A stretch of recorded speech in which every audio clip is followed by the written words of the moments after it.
नमस्कार, जयतु भारतः GST and other laws discussion and analysis के आज के अंक में आपका स्वागत है।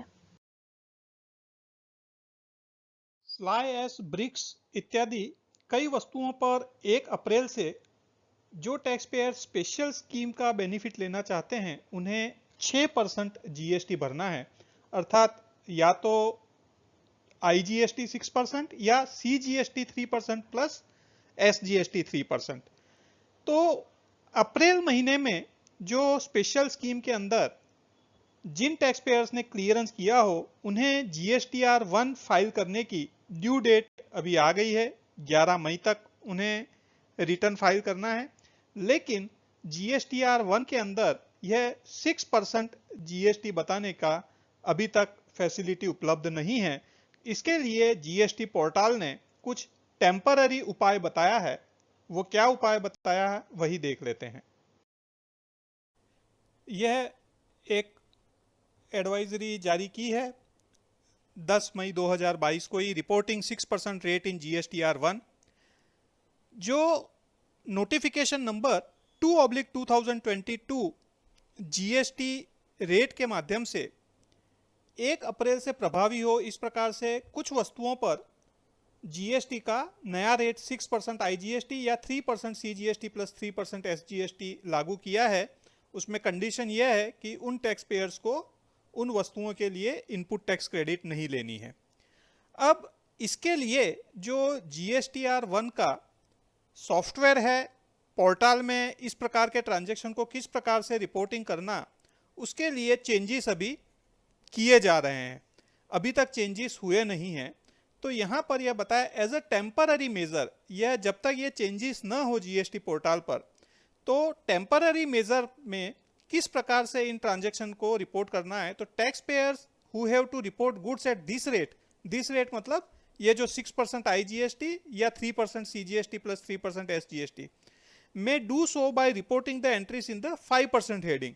मतलब 5% का हेडिंग है, उसके सामने आप इस प्रकार के ट्रांजैक्शन को रिपोर्ट कर सकते हैं। और उसके बाद में जो सिस्टम ने टैक्स कैलकुलेट किया है उसको आप मैन्युअली इंक्रीज करके जो एक्चुअल टैक्स आता है 6% के रेट के हिसाब से वहां तक ले जाना है। This can be done by entering the value in the taxable value column next to 5% tax rate. जो 5% का टैक्स रेट है उसके सामने का जो कॉलम है टैक्सेबल वैल्यू का, उसमें एक्चुअल टैक्सेबल वैल्यू बतानी है। इसके बाद में 5% के कॉलम में सिस्टम ऑटोमेटिकली कैलकुलेट करेगा, लेकिन वह तो 5% करेगा, तो उस 5% को बढ़ाकर 6% हमको मैन्युअली कर लेना है। तो इस प्रकार से जो अमाउंट ऑफ टैक्स है उसके अंदर मैन्युअली ही करना है। और जो अलग अलग टेबल है B2B, B2C या एक्सपोर्ट, उन सभी टेबल में इसी प्रकार से 5% टैक्स रेट के सामने टैक्सेबल वैल्यू बतानी है। सिस्टम जो ऑटोमेटिक टैक्स कैलकुलेट करता है उसे मैन्युअली इंक्रीज करना है, और उसको जो एक्चुअली 6% टैक्स रेट आता है या 3% प्लस 3% जो भी टैक्स रेट आता है उसे हमें मैन्युअली इंक्रीज करना है। This will ensure the correct tax amount is reported in GSTR 1, और इस प्रकार से जीएसटीआर 1 में करेक्ट टैक्स अमाउंट रिपोर्ट हो जाएगी। Meanwhile this rate will be made available on the GST portal shortly. कुछ ही समय में यह जीएसटी पोर्टल पर उपलब्ध करवा दिया जाएगा। GSTN regrets any inconvenience caused in this regard. GSTN इस बारे में जो भी असुविधा हुई है इसके लिए खेद प्रकट करती है। मेरा यहाँ पर यही सुझाव है, एक तो यह जो नोटिफिकेशन है वह 31 मार्च 2022 को इश्यू कर दिया गया था, तो जीएसटी पोर्टल को सफिशिएंट समय मिल गया था यह इसमें सुधार करने के लिए।